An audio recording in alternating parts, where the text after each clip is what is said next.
అందరికీ నమస్కారం. Welcome to తెలువరట్. సొంతిల్లు ఉండాలనేది ప్రతి భారతీయుడి కల.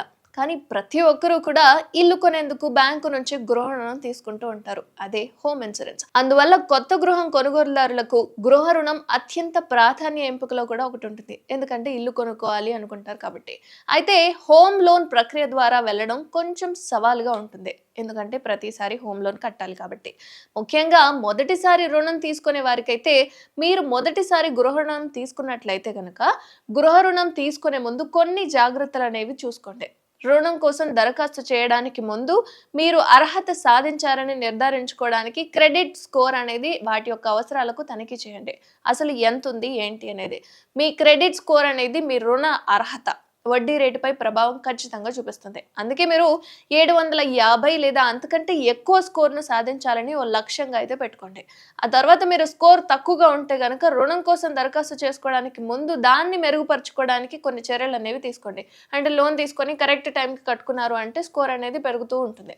ఇక హోమ్ లోన్ తీసుకునేటప్పుడు మీ ఆర్థిక సామర్థ్యాన్ని ముందుగానే అంచనా వేసుకోండి. నేను కరెక్ట్గా కట్టుకోగలుగుతానా లేదా అనేది. అలాగే మీ హోమ్ లోన్ అనేది ఈఎంఐ మీ నెలవారీ ఆదాయంలో 40% అస్సలు పెంచకూడదు. అవసరాలు ఉంటాయి కాబట్టి.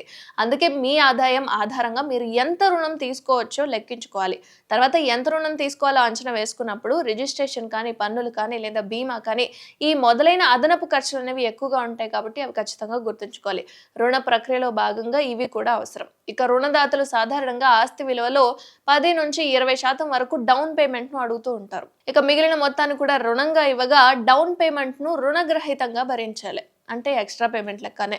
ఇక మీ డౌన్ పేమెంట్ ఎక్కువైతే కనుక మీ లోన్ ఈఎంఐ వడ్డీ అనేది కొంతవరకు తగ్గుతుందనే చెప్పుకోవాలి. అందుకే మీరు రుణాన్ని ఖరారు చేసినట్లయితే డౌన్ పేమెంట్ కోసం ప్లాన్ చేయడం కూడా ప్రారంభించేయండి.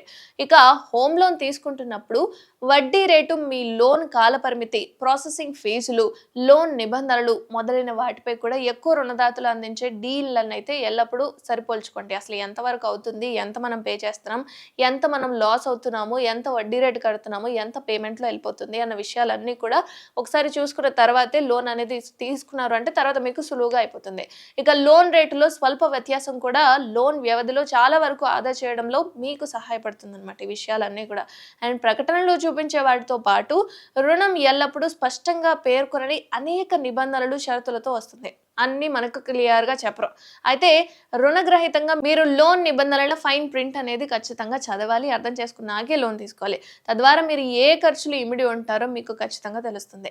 అండ్ ఆలస్య చెల్లింపు కానీ, లోన్ ముందస్తు చెల్లింపులు కానీ, లేదా లోన్ ఏదైనా ఇతర అంశాలకు సంబంధించింది అయినా కూడా కావచ్చు. మీరు ఎటువంటి లోన్ తీసుకుంటున్నారు, దానికి మీకు ఎంత పేమెంట్ వస్తుంది, నెల నెల ఎంత వడ్డీ కడుతున్నారు, అండ్ మీరు ఎంత వరకు లాస్ అవుతున్నారు అనేది, ఒకవేళ అంటే లోన్ తీసుకుంటే ఎంత ఖర్చు అవుతుంది, బయట తీసుకుంటే ఎంత ఖర్చు అవుతుంది, ఇవన్నీ కూడా మీరు క్యాలిక్యులేట్ చేసుకున్న తర్వాతనే లోన్ తీసుకున్నారు అంటే మీరున్న ఇంట్లో మీరు ఖచ్చితంగా చక్కగా ఉండొచ్చు.